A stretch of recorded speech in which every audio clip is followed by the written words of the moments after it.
வணக்கம் வந்தன மக்களே, இது தமிழச்சி குரல், உங்களில் ஒரு குரல். இந்த காணொலியில் நீங்கள் பார்க்க போகிற சிறுகதை சோலைமலை இளவரசி.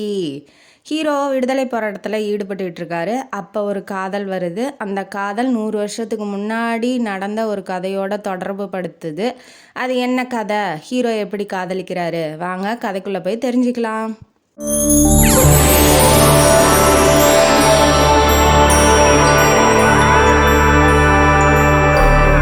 இந்த கதையோட ஆரம்பத்தில் ரயில்வே ஸ்டேஷன் கிட்ட ஒருத்தன் இருட்டில் ஓடி வந்துக்கிட்டு இருக்கான். அவன் என்ன பண்ணுறான்னா, கொஞ்சம் தூரம் ட்ராக்கு கிட்ட வந்தோடனே தன்னோட டார்ச்சு பேக்கெட்லேருந்து டார்ச்சும் ஒரு கருவியும் எடுக்கிறான். அதை எடுத்து தண்டவாளத்தை உடைக்கிறான். உடச்சோடனே போய் அந்த ஒரு பாறை மாதிரி இருக்குது, அதுக்கு பின்னாடி போய் ஒளிஞ்சிக்கிறான்.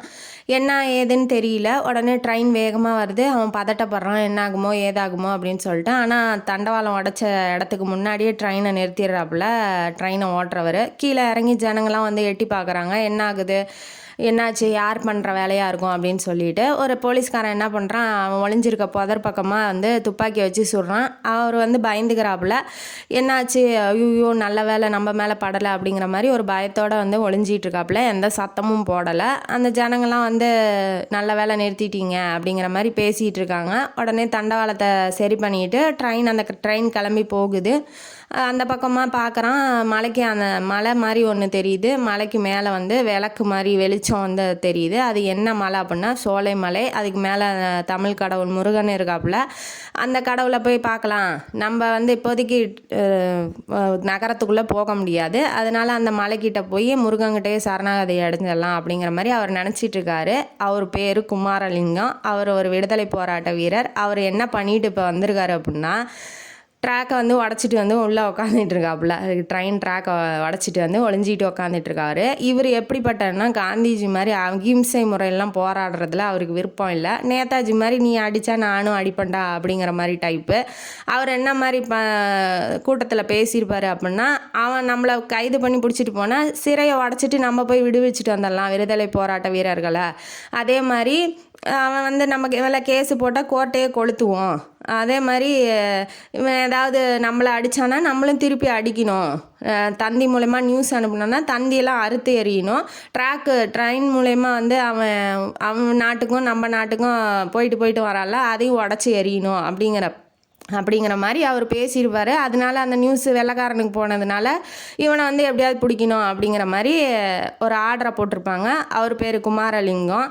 அவர் என்ன பண்ணுறாரு, இப்போ ட்ராக்கை உடச்சிட்டு போய் ஒளிஞ்சிட்ருக்காரு இல்லையா, அப்போ தான் நடந்த சீன் இது. இப்போ நகரத்துக்குள்ளே போக முடியாதுங்கிறதுனால அவர் அந்த சோலைமலை முருகன் அடிவாரத்தில் ஒரு கட்டடம், பல்லடைஞ்ச கட்டடம் மாதிரி இருக்கும், அங்கே போய் ஒளிஞ்சிக்கலாம். ஏன்னா ஒரு டைம் போயிருக்காப்புல, அங்கே கட்டடம் இருந்ததை பார்த்துருக்காப்புல. அதனால் அங்கே போய் ஒளிஞ்சிக்கலாம் ஒரு வாரத்துக்கு. ஏன்னா இப்போ உள்ளே போனால் அவனுங்க போலீஸ்காரனுங்க பிடிச்சிக்குவானுங்க சிட்டிக்குள்ளே போனால் அப்படிங்கிறதுனால அவர் அந்த பக்கமாக சோலைமலை பக்கமாக போகிறாப்புல. விடியறதுக்கு கொஞ்ச நேரம் முன்னாடி தான் போய் அந்த கட்டடத்துக்குள்ளே செட்டில் ஆகுறாரு. போனோடனே இடிஞ்சு போய் கிடக்குது. எப்படியும் ஆளுக்கும் செடியும் கொடியுமா இருக்கும் இல்லையா, ஒரு பக்கமாக ஒதுங்கி தலையில் கையை வச்சு படுக்கிறாப்புல. படுத்தோடனே அவருக்கு தூக்கம் வருது. தூக்கத்தில் இப்போ அந்த அரண்மனையெல்லாம் புதுசாக ஆகிற மாதிரி இருக்குது. 100 வருஷத்துக்கு முன்னாடியே ஒரு கனவு வர மாதிரி அவருக்கு ஒரு கனவு வருது.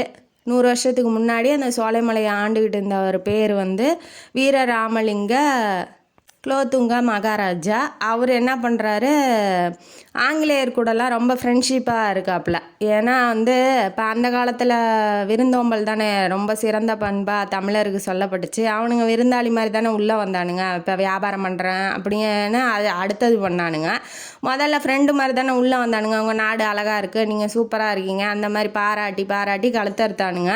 அந்த மாதிரி இவனுங்க வந்து அந்த ராஜா கிட்ட பேசுகிறதும் பழகிறதும் அவனை கொஞ்சம் கொஞ்சமாக வந்து ஃப்ரெண்ட்ஷிப் ஆகிறதும் அந்த மாதிரி பரவிட்டு இந்த அரசர்கள்கிட்டலாம் பரவிட்டு அவனுங்க வந்து நாட்டை பிடிக்கிறது தானே அவனுங்க கொள்கையாக வச்சுருந்தானுங்க.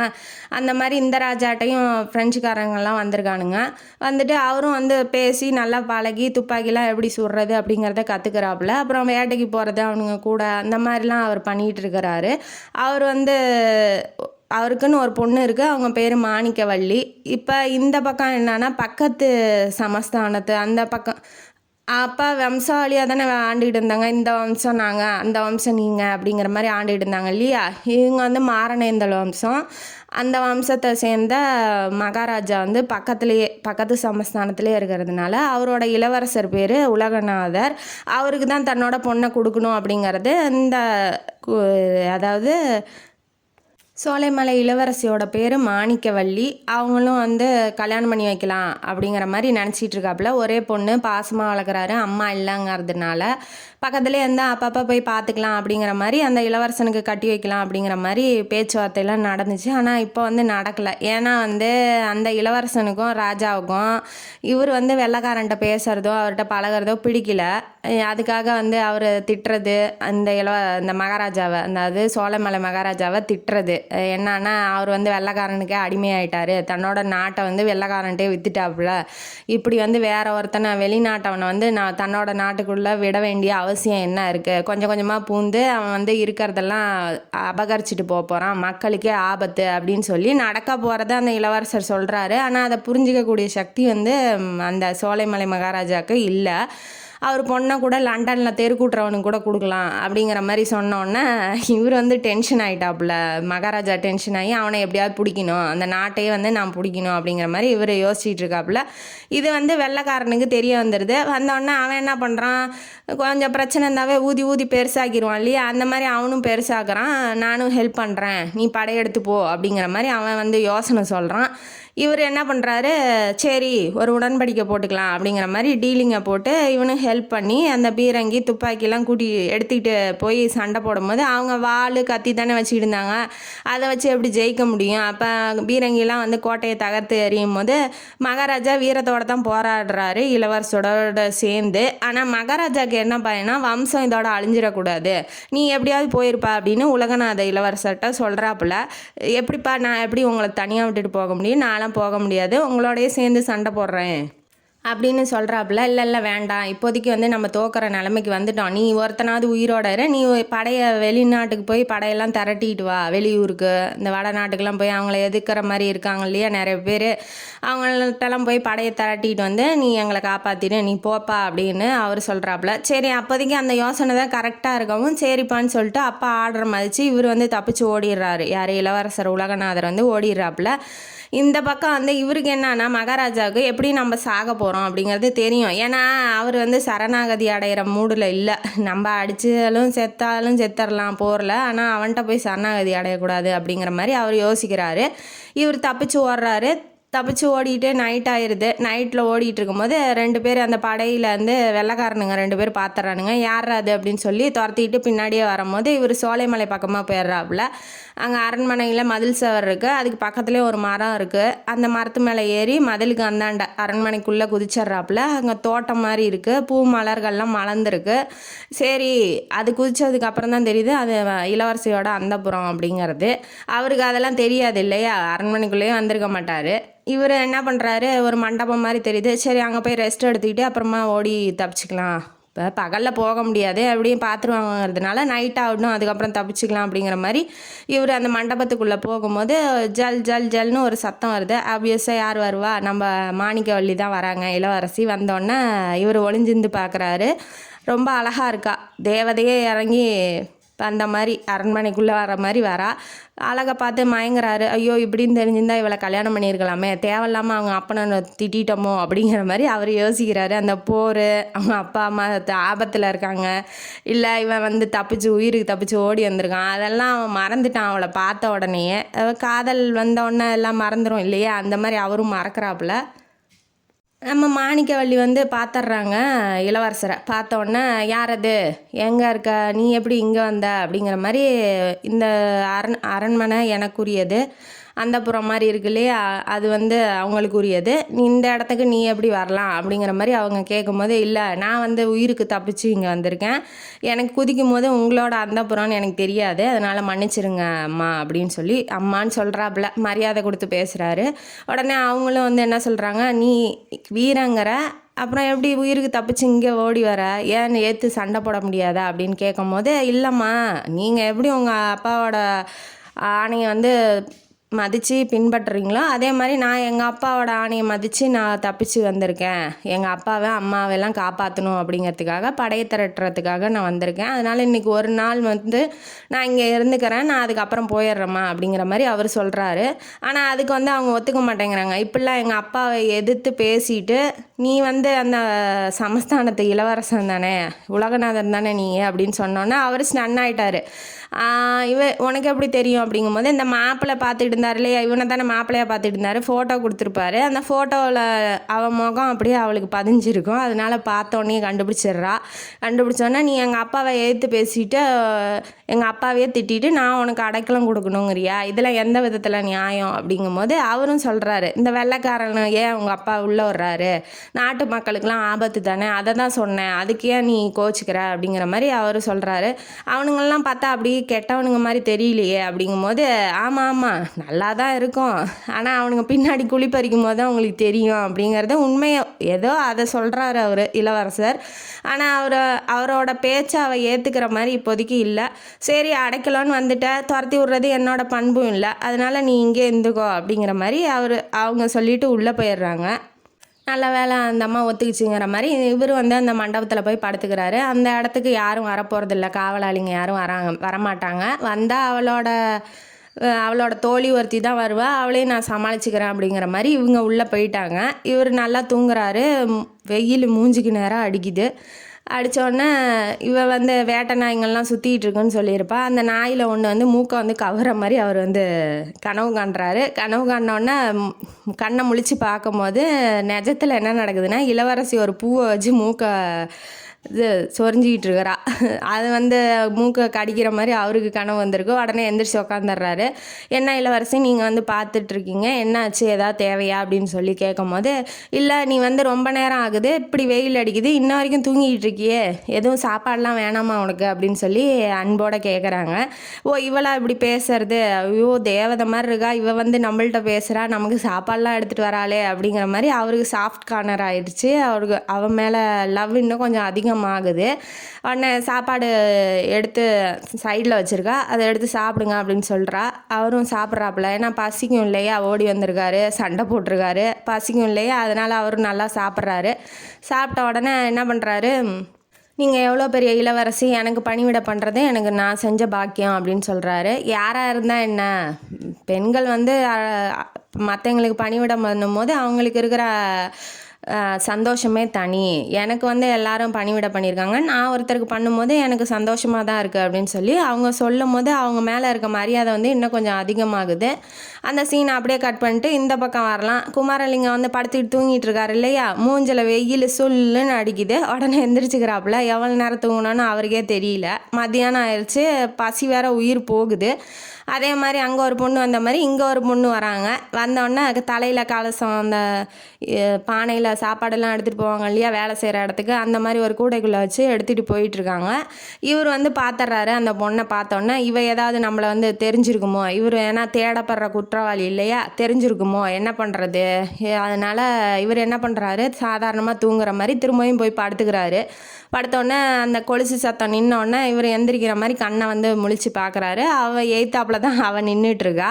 நின்றுட்டு இருந்தோடனே ஏம்மா உனக்கு என்னம்மா வேணும் அப்படின்னு சொல்லி கேட்கும்போது, நீங்கள் என்ன தூங்கலையா அப்படின்னு, நீங்கள் தூங்குறீங்கன்னு நினச்சிக்கிட்டு இருந்தேன் அப்படின்னு சொல்லி அவள் கேட்குறா. நான் தூங்கலைன்னா என்னம்மா, உன் வேலையை பார்த்துட்டு போம்மா அப்படின்னு சொல்கிறான். இல்லை நீங்கள் பார்த்தா ரொம்ப சோகமாக இருக்கீங்க, சாப்பிட்டு ரொம்ப நாள் ஆகுதுன்னு நினைக்கிறேன், வேணால் சாப்பாடு வேணால் தட்டுமா அப்படின்னு கேட்கும்போது, என்ன பிச்சைக்காரன்னு நினச்சிக்கிட்டு இருக்கியா, நீ போட்ட சாப்பாடெல்லாம் சாப்பிட்ற, நீ யாரோ என்னவோ, எங்கே வந்து எனக்கு எப்படி சாப்பாடு தர முடியும், நீ உன் வேலை பாருமா அப்படின்னு சொல்கிறாங்க. உடனே அவள் கோச்சிட்டு போயிடுறா. நான்லாம் ஒன்றும் கெட்டவெல்லாம் கிடையாது, நான் இந்த இந்த இடத்தோட மணிகக்காரனா, ஊர் தலைவர் மாதிரி இருப்பாங்க இல்லையா, அந்த தலைவரோட பொண்ணு அப்படிங்கிற மாதிரி அவள் சொல்கிறா. சொன்னோடனே சரிம்மா சாப்பாடு வேண்டாம் நீ போ அப்படின்னு சொல்கிறாப்புல. ஏன்னா பயமாக இருக்குது அவருக்கு, ஏதாவது சாப்பிட்டு ஏதாவது ஒன்று ஆயிடுச்சுன்னா என்ன பண்ணுறது, யாரையுமே நம்ப முடியல, யார் மூலிமா வேணாலும் நம்மளை பிடிக்கலாம் அப்படிங்கும் போது அவர் பயப்படுறாரு. கொஞ்சம் தூரம் போனோன்னா ஏன் போகிறான்னு நினைக்கிறாரு. சரி வாமா, வந்துட்ட, சோறு போடுறேன்னு வேறு சொல்கிறேன், கொஞ்சம் போட்டுட்டு போமா அப்படின்னு சொல்லி கெஞ்சவும் அவள் வந்து சிரிச்சுக்கிட்டே வந்து இந்த இது தானே அப்பயே சொன்னேன், தின்னு தொலைய வேண்டியதானே அப்படின்னு சொல்லி சாப்பாடை போடுறா. போட்டோன்னா அவன் நல்லா சாப்பிட்றான். சாப்பிட்டோன்னா ரொம்ப நன்றிம்மா, உன் பேர் என்ன அப்படின்னு சொல்லி கேட்கும்போது என் பேர் பொன்னம்மா அப்படின்னு சொல்கிறா. சொன்னோன்னே எனக்கு ஒரே ஒரு உதவி பண்ணுறியா, நான் இப்போதைக்கு ஊருக்குள்ளெல்லாம் போக முடியாது, ஒரு 2-3 நாளைக்கு நீயே எனக்கு சாப்பாடு கொண்டு வந்து கூட, ரொம்ப புண்ணியமாக போகும் அப்படின்ன வாட்டி நான் என்ன உனக்கு வேலைக்காரியா அப்படின்னு கேட்குறா. இல்லைம்மா ஒரு உதவி தானே அப்படின்னு சொல்லி கேட்குறாப்புல. சரி, இந்த பக்கம் தான் கரும்பு தோட்டம் இருக்குது, அங்கெல்லாம் வேலை செஞ்சுட்டு இருக்காங்க, வரும்போது நான் வந்து சாப்பாடு எடுத்துகிட்டு வரும்போது உனக்கும் சேர்த்து எடுத்துகிட்டு வரேன் அப்படின்னு சொல்லிட்டு அவள் போகிறா. இந்த சீனு வந்து அப்படியே அந்த 100 வருஷத்துக்கு முன்னாடி நடந்த மாதிரியே இருக்கிறதுனால அவன் அதையும் லிங்க் பண்ணி பார்க்குறான். இப்போ இந்த இது உண்மையிலே நாம் தான் வந்து அந்த இளவரசனா, இவ தான் அந்த இளவரசி மாணிக்கவல்லியா அப்படின்னு சொல்லி நினச்சி பார்க்குறான். ஏன்னா அவன் பொன்னம்மாவும் அழகாக இருக்கா, அவள் பேசுறது, அந்த நடை உடை பாவனை எல்லாமே வந்து ரொம்ப அழகாக அவனுக்கு தெரியுது. மறுநாள் சாப்பாடு கொடுக்கும்போது கேட்குறா, நீ யார் என்ன பண்ணுறேன்னு கேட்கும்போது நான் ஒரு தேச தொண்டன், தேச விடுதலைக்காக போராடுறவன் அப்படின்னு சொல்லி சொல்கிறாப்புல. அது ஒரு வேலையா அப்படின்னு சொல்லி கேட்குறா. ஏன்னா அந்த மாதிரி தொண்டர்கள் தேசத்துக்கு போராடுறவங்களாம் அந்த ஊருக்கு வந்ததில்லை. அந்த ஊர் தலைவர், அதாவது அவங்க அப்பா அனுமதித்ததும் இல்லை. ஏன்னா அவர் வந்து கடன் கொடுக்கறது, கடனை வந்து கேட்கறது, கடன் வாங்கிறது, இந்த நிலத்தை வச்சு பத்திரத்தை வச்சு வாங்கிறது, அதுக்கப்புறம் அந்த சாராய கடையெல்லாம் லீஸுக்கு எடுத்து நடத்துறது, அந்த மாதிரி வேலையெல்லாம் பண்ணிகிட்ருக்காப்புல. இதெல்லாம் வந்து தேச ஈடுபடுறவங்க எதிர்க்கிறதுனால அவங்கள பார்த்தாவே அவருக்கு வந்து பிடிச்சிருக்காது. அதனால இந்த மாதிரி ஆளுங்கள்லாம் ஊருக்குள்ளேயே வரக்கூடாது அப்படிங்கிற மாதிரி அவர் கண்டிஷன் போட்டிருக்காப்புல. அவருக்கு பிடிக்காது உங்களை அப்படின்னு சொல்லி பொன்னம்மா வந்து நம்ம யாருக்கிட்ட, ஹீரோக்கிட்ட, குமாரலிங்கத்துக்கிட்ட சொல்லிகிட்டு இருக்கா. இது என்ன சீனு அப்படின்னா, அவங்க அப்பாவுக்கு வந்து இளவரசரை பிடிக்காத மாதிரி இவனை வந்து பொன்னம்மாவோட அப்பாவுக்கு பிடிக்காது அப்படிங்கன்னு அந்த சீனும் வந்து சிங்க் ஆகுது இல்லையா, அதை வந்து யோசிச்சு பார்க்குறான் நம்ம ஹீரோ. கண்ணை மூடி தூங்குறான். திரும்ப கனவு வருது, 100 வருஷத்துக்கு முன்னாடி போயிட்டான். அந்த இளவரசர் வந்து இளவரசிக்காக வெயிட் பண்ணிகிட்ருக்கான், மாணிக்கவல்லிக்காக. ஏன்னா அவள்கிட்ட சொல்லிட்டு தான் போகணும்னு சொல்லி அவள் சொல்லியிருப்பா. அதனால் வந்து என்ன பண்ணுறான், அவர்கிட்டும் சொல்லிவிட்டு நம்ம கிளம்பிடலாம், கடைசியாக அவளை ஒரு தடவை பார்த்துட்டா நமக்கு சந்தோஷமாக இருக்கும், அவள் முகத்தை மறக்கவே முடியலையே அப்படிங்கிற மாதிரி அவர் யோசிச்சுட்டு காதல் மலையில் திளைச்சிக்கிட்டு இருக்காரு. இப்போ அவள் ஓடி வந்தோன்னா இன்றைக்கி நீங்கள் போக முடியாது, ஏன்னா 90 மோப்ப நாயங்களை வச்சு தேடிட்டு இருக்காரு, 10க்கு 200 காவலாளிகளை வச்சு வெளியில் தேடிட்டு இருக்காரு, அதனால நீங்கள் போனீங்கன்னா மாட்டிக்குவீங்க அப்படிங்கிற மாதிரி அவள் சொல்கிறா. பரவாயில்ல, போனால் அப்படி தான் போய் சேர்றேனே, என் உயிரை நினச்சி நான் துச்சமாக தான் நினைக்கிறேன், என் உயிர் போனாலும் பரவாயில்ல அப்படின்னு சொல்கிறாப்புல. ஆனால் இளவரசிக்கு வந்து பிடிக்கல. நீங்கள் ஏன் அப்படி பண்ணுறீங்க, நீங்கள் ஏன் இந்த மாதிரி சொல்கிறீங்க, நீங்கள் என்ன அடைக்கலன்னு தேடி வந்துட்டீங்க, நீங்கள் உயிரோடு இருக்கணும்னு நான் விரும்புகிறேன், அதனால் வந்து நீங்கள் இப்போதைக்கு போகாதீங்க, அப்பாவுக்கு வந்து எப்போ காவலாளிங்கள்லாம் குறையிறாங்களோ எந்த டைமோ அந்த டைமில் வந்து நான் சொல்கிறேன், அப்போ போங்க அப்படின்னு சொல்லி 2-3 நாளைக்கு இங்கே இருங்க, யாரையும் வந்து இந்த பக்கம் விடாமல் நான் பார்த்துக்கிறேன் அப்படின்னு சொல்லிட்டு அவங்க போகிறாங்க. 2-3 நாள் இருக்க சொல்கிற, சாப்பாடு நீ கொண்டாந்து கொடுத்துக்கிட்டே இருப்பியா, உனக்கு வந்து நீ இளவரசி எப்பேற்பட்டவ, நீ ஏன் எனக்கு பணிவிட செய்யணும் அப்படின்னு கேட்குறாப்புல. பரவாயில்ல, இருந்தால் என்ன, நான் எனக்கு வந்து உங்களை பிடிச்சிருக்கு, நான் பணிவிடை பண்ணுறதை நீங்கள் ஏற்றுக்க மாட்டிங்களா அப்படின்னு சொல்கிறா. சொன்னோன்னா அவருக்கு ரொம்ப குஷியாயிருது. என்ன சொன்னால் திரும்ப சொல்லுங்கும் போது, பிடிச்சிருக்கு, நீங்கள் இல்லாமல் நான் எப்படி இருக்க முடியும் அப்படிங்கிற மாதிரி சொன்னோன்னா அவருக்கு வந்து ரொம்ப சந்தோஷமாயிடுச்சு, நம்ம மனசில் இருக்கிறத அவளே சொல்லிட்டாளே அப்படிங்கிற மாதிரி ரொம்ப சந்தோஷப்படுறாரு. நீ உண்மையிலே சொல்கிறியா, என்ன உனக்கு பிடிச்சிருக்கா அப்படிங்கிற மாதிரி சொன்னோன்னா, ஆமாம் எனக்கு ரொம்ப உங்களை பிடிச்சிருக்கு, நீங்கள் எங்கேயும் போகக்கூடாது, உங்களோட உயிர் போயிடுச்சுன்னா கூட சேர்ந்து என்னோடய உயிரும் போயிடும், நீங்கள் போகிற மாதிரி இருந்தீங்கன்னா என்னையும் கூட்டிகிட்டு போங்க, நானும் உங்கள் கூட வரேன் அப்படிங்கிற மாதிரி இளவரசி சொல்கிறாங்க. உடனே அதை கேட்டோன்னா, நீ என்ன சொல்கிற, நானே உயிருக்கு பயந்து கஷ்டப்பட்டு படையை திரட்டுறதுக்காக ஓடி வந்திருக்கேன், என் கூட வந்தீங்கன்னா நீ எப்பேற்பட்டவ, மாளிகை கூட கோபுரத்தில் வளர்ந்தவ, மெத்தையில் தூங்குறவ, நீ வந்து என் கூட வந்து கஷ்டப்படுறதா, ஐயோ என்னால் முடியாது, உன்னை கூட்டிகிட்டுலாம் போக முடியாது, நீ சொல்கிற மாதிரி வேணால் நான் இங்கே இருந்துக்கிறேன் அப்படிங்கிற மாதிரி அவர் சொல்கிறாரு. சரி ஓகே, நீங்கள் வந்து அந்த பக்கத்தில் ஒரு அரண்மனை இருக்கும், அந்த அரண்மனை வந்து பாழடைஞ்சது, அதாவது அதுக்குள்ளே யாரும் போகிறதில்ல, அதனால நீங்கள் போய் அங்கே தங்கிக்கோங்க, நைட்டில் நான் வந்து உங்களை பார்த்துக்கிறேன், சாப்பாடும் வந்து என்னை வளர்க்குற அம்மா வந்து உங்களுக்கு கொடுப்பாங்க, அவங்க நம்பிக்கைக்குள்ளவங்க, யார்கிட்டையும் எதுவும் சொல்ல மாட்டாங்க அப்படின்னு சொல்கிறா. அவரும் வந்து காதல் மலையில் இருக்கிறதுனால அவரும் அவள்கிட்ட பார்க்கறது, பேசுறது, பழகிறது பிடிச்சிருக்குங்கிறதுனால அந்த படை போர்லாம் வந்து மறந்துட்டாப்புல. சரி ஒரு 15 நாள் தானே இவ கூட இருந்துட்டு அதுக்கப்புறம் வந்து டைம் பார்த்து அவள் சொல்லுவாள், நம்ம போய்க்கலாம், அப்பா அம்மா வந்து நம்ம எப்படியாவது காப்பாற்றிடலாம் அப்படிங்கிற மாதிரி தான் அவரும் யோசிச்சுக்கிட்டு, சரி நீ சொல்கிற மாதிரியே நான் பண்ணுறேம்மான்னு சொல்லிட்டு இவரை கொண்டு போய் ஒரு அரண்மனைக்குள்ளே அடைச்சி வைக்கிறா. சிறை மாதிரி இருக்குது அவருக்கு. ஏன்னா பகல் ஃபுல்லாக அவரால் வெளியில் வர முடியாது, நைட்டில் மட்டும்தான் அவ கூட பேசுகிறதுக்கு வெளியில் வருவாப்புல. வர்றதும் பேசுகிறதும் பார்க்குறதும் பழகிறதும் லவ் வந்து அதிகமாயிருச்சு. இப்போ பகல் நேரத்தில் அந்த மாடி மாதிரி இருக்கும், அது மேலே ஏறி நின்று அந்த அடுத்த எய்த்தாப்பில் இருக்க அரண்மனை பார்ப்பாரு. அந்த பக்கத்துலேருந்து இளவரசி பார்ப்பாங்க. இது டெய்லி ஒரு வேலையாக வச்சுட்டு இருக்காப்புல. ஒரு நாள் என்ன பண்ணுறாங்க, இளவரசியை காணோம், காலையிலேருந்தே காணோம். இவர் பார்க்குறாரு, ஆனால் எங்கேயும் காணோம், ஏதாவது பிரச்சனையாக இருக்குமோ அப்படின்னு சொல்லி அவர் நினச்சிட்டு இப்போ போகிறாப்புல. போனோடனே எங்கள் அப்பாவும் மகளும் பேசிகிட்டு இருக்காங்க. என்ன பேசிகிட்டு இருக்காங்க அப்படிங்கிறத ஒரு செடி மறைவில் நின்று கேட்டுட்ருக்காரு இளவரசர் உலகநாதர். உள்ளே வந்து வேதவழியும் அவங்க அப்பாவும் பேசிகிட்டு இருக்காங்க. என்ன பேசிகிட்டு இருக்காங்கன்னா, இந்த மாதிரி வந்து அவன் தப்பிச்சு ஓடிட்டானா, அவனை பிடிக்கலான்னு இருந்தேன், பிடிச்சி வந்து அவனை சும்மாலாம் விட மாட்டேன், நேராக வந்து மரத்தில் அதை கட்டி தொங்க விட்டு கழுகு காக்காயெல்லாம் கொத்த விட்டு அவனை சாவடிப்பேன் அப்படிங்கிற மாதிரி அவர் சொல்கிறாரு. அதெல்லாம் அவங்களால கேட்கவே முடியல. விடுங்கப்பா, ஏன்ப்பா இப்படி ராட்சசம் மாதிரி நடந்துக்கிறீங்க, அவர் என்னப்பா பண்ணார், அவர் நல்லவர் தானே, நீங்கள் வெள்ளைக்காரங்க கூட பேசுகிறது தானேப்பா அவருக்கு பிடிக்கல அப்படின்னு அவள் வந்து அவர் பக்கம் பேசுகிறதும், உடனே மகாராஜா நீ ஏன் அவன் பக்கம் பேசுகிற, அதெல்லாம் அவனுக்கு கிடைக்க வேண்டிய தண்டனை தான் அப்படின்னு சொல்லி அவர் சொல்லிகிட்டு இருக்காரு. மகாராஜாவை கொன்னுட்டேன், இப்போ இருக்கிறது இவன் மட்டும்தான், இவனையும் எப்படியாவது கொன்னுட்டானா என்னோட பழிக்கு பழி உணர்வு தீந்துடும் அப்படிங்கிற மாதிரி அவர் சொல்லிட்டு போகிறாரு. இதை கேட்டோன்னே அவர் ஷாக் ஆகிட்டார். அப்பாவும் செத்து போயிட்டாரா, இப்போ அம்மாவும் செத்துருப்பாங்க, தம்பியும் கொண்டுட்டாங்க, இப்போ நான் மட்டும்தான் உயிரோடு இருக்கேனா, இப்போ என்ன பண்ணுறது, இவர் வந்து சொன்னால் புரிஞ்சிக்க மாட்டேங்கிறாரு. இவர் மேலே ஏதாவது கை வச்சாவோ இல்லை அவரை கொன்னாவோ வேதவள்ளி, அதாவது மாணிக்கவல்லிக்கா, ஐயோ சாரி, மாணிக்கவல்லிக்கு பிடிக்காதே, நம்ம அவளை லவ் பண்ணுறோமே, இவர் ஏன் புரிஞ்சிக்க மாட்டேங்கிறாரு, நம்ம மட்டும் ஏன் இந்த உலகத்தில் இருக்கணும் அப்படின்னு சொல்லி 1008 கொஷின் வந்து அவர் மண்டைக்குள்ளே போயிட்டுருக்கு. யாரோ இவர் வந்து வெளியில் வர்றதை பார்த்துட்டு இவர் கொஞ்சம் நவுந்து வரும்போது அந்த செடி செய்கிற சத்தம் வந்து அவர் கேட்டோன்னே யாரது அப்படின்னு சொல்கிறாரு. அவங்க சமாளிக்கிறாங்க, இளவரசி இல்லைல்லப்பா அங்கே யாரும் இல்லை, நீங்கள் போயிட்டு வாங்க அப்படின்னு சொல்லி சமாளிக்கிறாரு. ஆனால் யாரோ இருக்காங்க அப்படிங்கிறத அவர் புரிஞ்சுக்கிட்டாரு. இப்போ அவரை பிடிச்சாரா இல்லையா அப்படிங்கிறது தெரியல. இந்த பக்கம் வந்து கண்ணு முழிச்சாரான் நம்ம குமாரலிங்கம். கண்ணு முழிச்சோன்னே ஒருத்தர் வந்து வேட்டை நாய் மாதிரி இருக்குது, அதாவது நாய் இல்லை, கண்ணுக்குட்டி ரேஞ்சுக்கு பெருசாக இருக்குது, நாயே அந்த அந்த அத்தை பெருசாக இருக்குது. ஒருத்தர் பிடிச்சிக்கிட்டு மீசை பெருசாக வச்சுக்கிட்டு வராரு. அவரை பார்த்தோன்னே இவன் பயந்துடுறான், போய் ஒளிஞ்சிக்கிறான். நாய் எது கடிச்சிச்சுன்னா என்ன பண்ணுறது, இப்போ கனவுல வந்த மாதிரி நாய் இங்கேயும் வருதே அப்படிங்கிற மாதிரி நினச்சிட்டு இருக்கான். அதாவது கனவு கண்ட சீனையும் இப்போ நடக்கிற சீனையும் சிங்க் பண்ணி அவன் பார்த்துக்கிட்டு இருக்கான். இப்போ நடக்கிறதுலாம் நிஜமாகவே இருக்கே, அப்போ இவர் யாராக இருக்கும், ஒரு வேளை பொன்னம்மாவோட அப்பாவாக இருக்குமோ அப்படின்னு சொல்லி நினைக்கிறான்.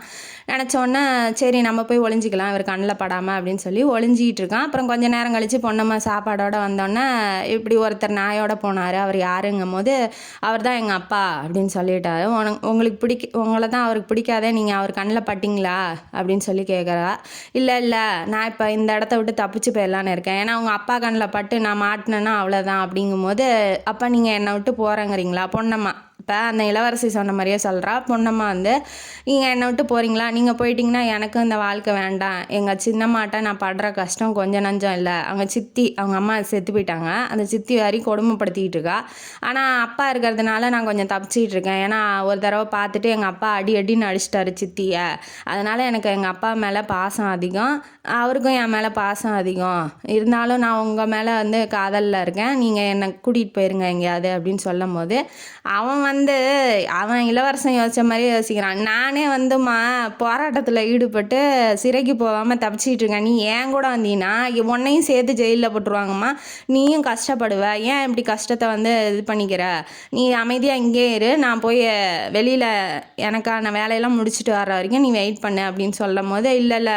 நான்லாம் அப்படி இருக்க மாட்டேன், உங்கள் கூடயே நான் வந்து செத்தாலும் பரவாயில்ல அப்படிங்கிற மாதிரி அவள் பேசுகிறா. இல்லைனா நீங்கள் இங்கே இருங்க, என்னை விட்டு எங்கேயும் போகாதீங்க அப்படின்னு சொல்கிறா. அவனும் அந்த இளவரசி சொன்ன மாதிரியே அதே மாதிரியே அவனும் வந்து அங்கே 15 நாள் பக்கமாக அங்கேயே இருக்கான், எங்கேயும் போகலை.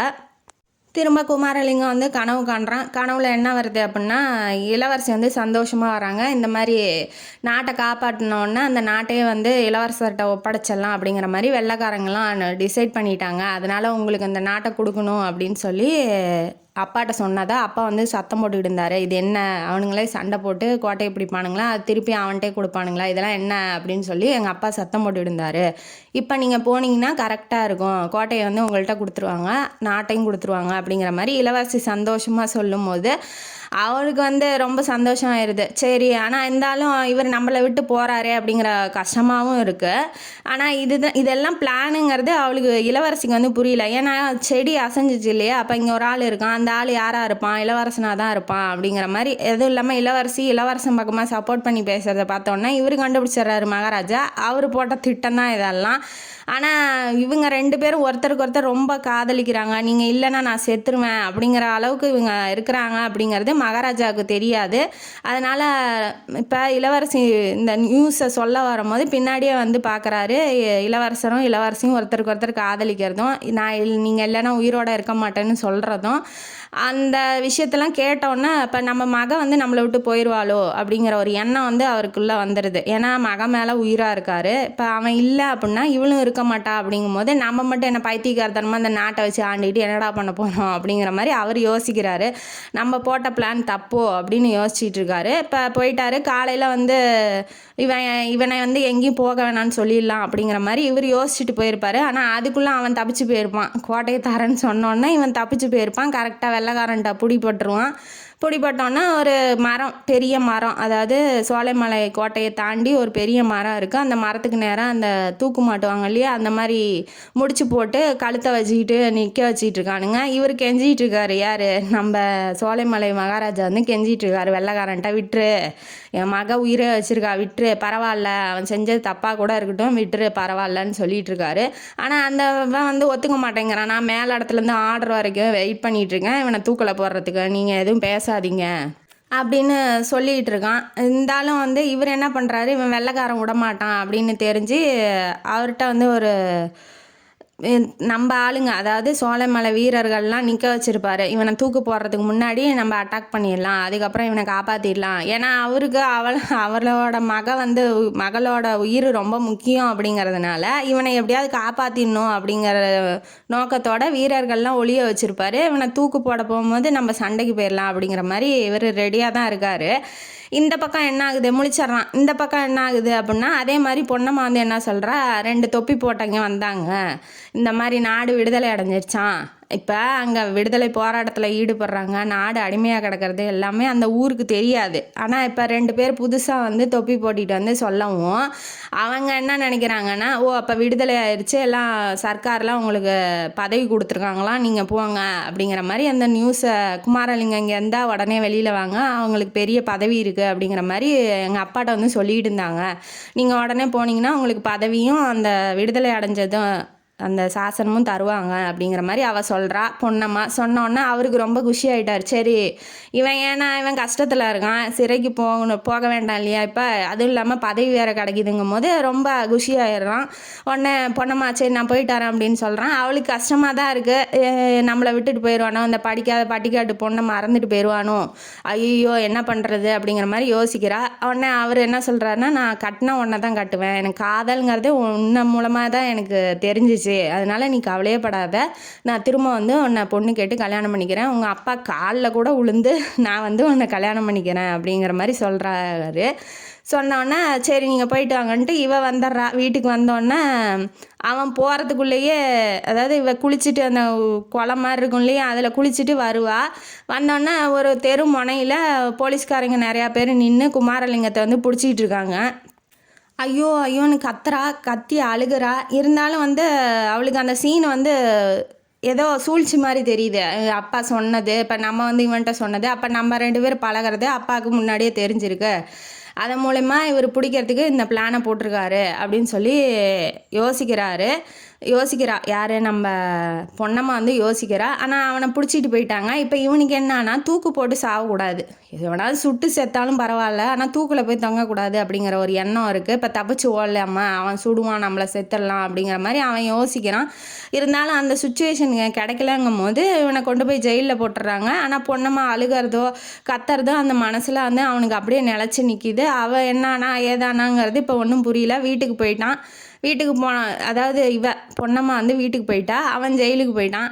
வீட்டுக்கு வந்தோடனே பித்த பிரம்ம பிடிச்ச மாதிரி அவன் நினப்பாவே இருக்கிறா. யார், குமாரலிங்கத்தோட நினப்பாவே பொண்ணம்மா இருக்கா. இதை பார்த்தோன்னே அவங்க அப்பா வந்து ஐயோ இவ்வளோ உயிராக இருக்காளே, உயிர் போயிடுச்சுன்னா என்ன பண்ணுறது, நம்ம போய் அவனை விடுவிச்சிடலாம் அப்படிங்கிற மாதிரி கோர்ட்டில் அப்பீல் பண்ணி கேஸ் போட்டிருக்காரு. உடனே குமாரலிங்கத்திட்ட வந்து சொல்கிறாரு, எப்படியும் கவலைப்படாத, நான் உன்னை வெளியில் எடுத்துருவேன் அப்படிங்கிற மாதிரி. இவரே பிளான் போடுவாராம், இவரே வெளியில் எடுப்பேன்னு சொல்லுவாராம். சரின்னு ஒத்துக்கிறான். ஏன்னா இப்போ இதுக்கே அவனுக்கு பொண்ணம்மா முக்கியங்கிறதுனால அவன் ஒத்துக்கிறான். சரி உங்கள் விருப்பம் மாமா அப்படின்னு சொல்லி அவனும் ஒத்துக்கிறான். இப்போ அங்கே எப்படி அவங்க அப்பா நினைக்கிறாரோ அதே மாதிரியே இந்த அப்பாவும் நினைக்கிறாரு. அந்த பக்கம் என்ன ஆகுது, தூக்கு மாட்டிக்கிறதுக்கு முன்னாடி கழுத்தில் சுருக்கு தொங்கிட்டு இருக்கு. அதை வந்து இப்போ கடைசியாக பார்த்துடலாம் அவளை அப்படிங்கிற மாதிரி அந்த அரண்மனை நோக்கி பார்க்குறான். பார்க்கும்போது மேல் மாடத்துலேருந்து ஒரு பொண்ணு குதிக்கிறது அவன் கண்ணு முன்னாடி நிற்கிது.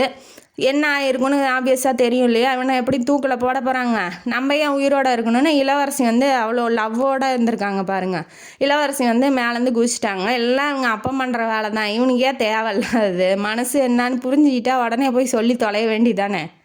அதை பார்த்தோன்னே இதையுமே வெடிச்சிருச்சு இளவரசருக்கு. ஐயோ இவன் ஏன் அவசரப்பட்டா, கொஞ்சம் கூட என்னை நம்பாமல் இப்படி செத்துட்டாளே, நான் தப்பிச்சு வந்தேன், நான் செத்தாலும் பரவாயில்ல, அவளுக்கு ஒரு நல்ல வாழ்க்கையை அமைச்சு கொடுங்கன்னு அவங்க அப்பாட்ட கூட இவன் சொல்லியிருப்பான். இருந்தாலும் அதை கேட்காம இப்படி உயிரை விட்டுட்டாளே ஐயோ அப்படின்னு சொல்லி இவனும் தூக்கில் மாட்டுறதை காமிக்கல.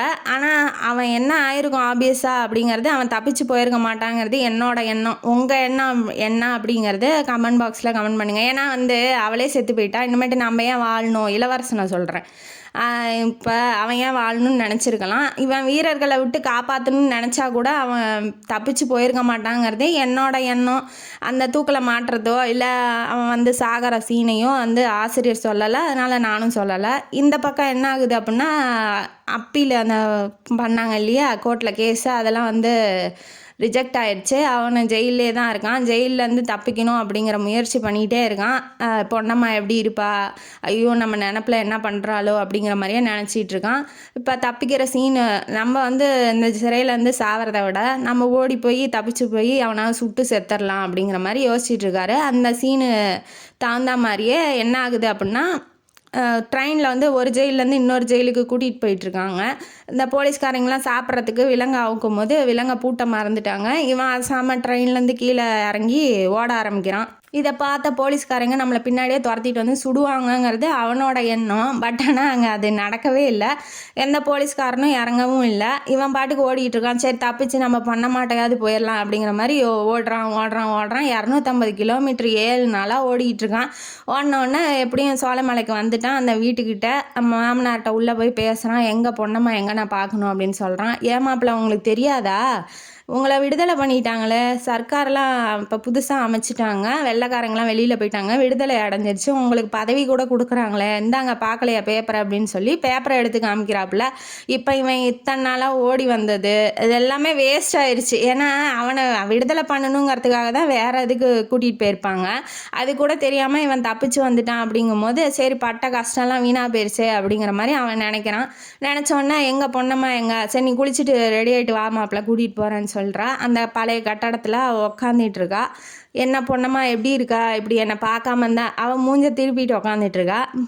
என்னை பார்க்காம இருந்தா என்ன அர்த்தம், என்னை பாரு அப்படின்னு சொல்லி ஆசையாக காதலோடு கூப்பிடும் போது நீ யார் எனக்கு தெரியாதே அப்படின்னு சொல்லி அவள் சொல்கிறா. என்ன தெரியாதுங்கிற, நீ உனக்கு கூட என்னை மறந்துருச்சா, நான் உன்னையே தான் நினச்சிட்டு இருக்கேன், குமாரலிங்கத்தை மறந்துட்டியா அப்படிங்கும் போது நீ குமாரலிங்கம்மா எனக்கு தெரியாதே, குமாரலிங்கம்னா யார் அப்படின்னு சொல்லும் போது நீ யார் அப்படின்னு சொல்லி கேட்கும் போது நான் வந்து யார், நான் வந்து மாணிக்கவல்லி, அதாவது அந்த கனவு கற்பனை கண்டதெல்லாம் அவன் சொல்லியிருப்பான். நான் தான் வந்து அந்த உலகநாத இளவரசன், நீ தான் மாணிக்கவல்லி இளவரசின்னு சொல்லியிருப்பான். அதனால் அந்த பேரையே அவன் பிடிச்சிட்டு போனது, அந்த சித்தப்பிரமம் போலீஸில் அகப்பட்டது, அவன் சாக போகிறான்னு நினச்சது, அதெல்லாம் அவளுக்கு சித்தப்பிரமம் மாதிரி பிடிச்சிக்கிச்சு. அவள் பைத்தியம் மாதிரி ஆயிட்டா. அதுக்கப்புறம் நான் தான் வந்து மாணிக்கவல்லின்னு சொல்லும் போது தன்னோட நினப்பே இல்லை அவளுக்கு, தன்னை பற்றின யோசனையே இல்லை. இப்போ நான் இவளை எப்படி திருத்த போகிறேன், எவ்வளோ அன்போடு வந்தேன் வாழலான்னு, இப்போ ஒன்றுமே இல்லாமல் ஆயிடுச்சே அப்படின்னு சொல்லி இதையுமே அவருக்கு வெடிச்சிருச்சு. அப்படியே போயிட்டாரு. என்னடா பண்ணுறது அப்படின்னு சாமியாராக ஒரு சித்தராக போயிட்டார். இனிமேட்டு என்ன பண்ணுறது, ஒன்றும் பண்ண முடியாது அப்படிங்கிறதுக்காக இப்போ ஏதோ ஒரு முருகன் கோயிலில் நீங்கள் வந்து இளம் வயது சித்தரையோ சாமியாரையோ பார்த்தா இவரை பார்த்த மாதிரியே இருக்கும் அப்படிங்கிறது ஆசிரியரோட கருத்து.